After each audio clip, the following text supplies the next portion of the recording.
Sir ഞാൻ കുറച്ച് കാശ് പിൻവലിക്കാൻ വന്നായിരുന്നു. അയ്യോ സാറേ, ചെറിയൊരു പ്രശ്നം ഉണ്ടായിരുന്നു. അതെന്താ സാറേ അങ്ങനെ? ഏകദേശം 10-35 ലക്ഷം രൂപയ്ക്ക് തരാനുണ്ട് ഇവിടുന്ന്. ബാങ്ക് ആകെ നഷ്ടത്തിലാണ്, ക്യാഷ് ഒന്നും ഇല്ല. അങ്ങനെ പറഞ്ഞാൽ എനിക്ക് കാശിന് അത്യാവശ്യം ഉണ്ടായിരുന്നു. സാർ ഒരു കാര്യം ചെയ്യാം, എല്ലാ മാസം 1-2 ലക്ഷം രൂപ തരാം. ശരി, അങ്ങനെ മതിയെന്ന്. സാറേ കാശ് സാറേ അടുത്ത വെള്ളിയാഴ്ച കേട്ടോ.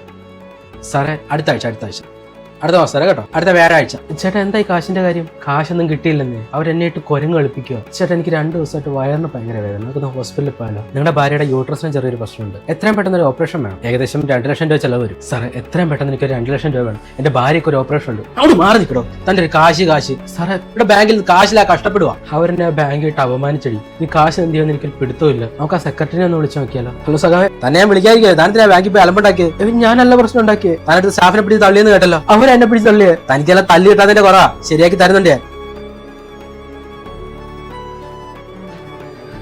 നിക്ഷേപം തിരികെ നൽകാത്തതിൽ മനം നൊന്ത് കട്ടപ്പനയിൽ ബാങ്കിന് മുന്നിൽ നിക്ഷേപകൻ തൂങ്ങി മരിച്ചു.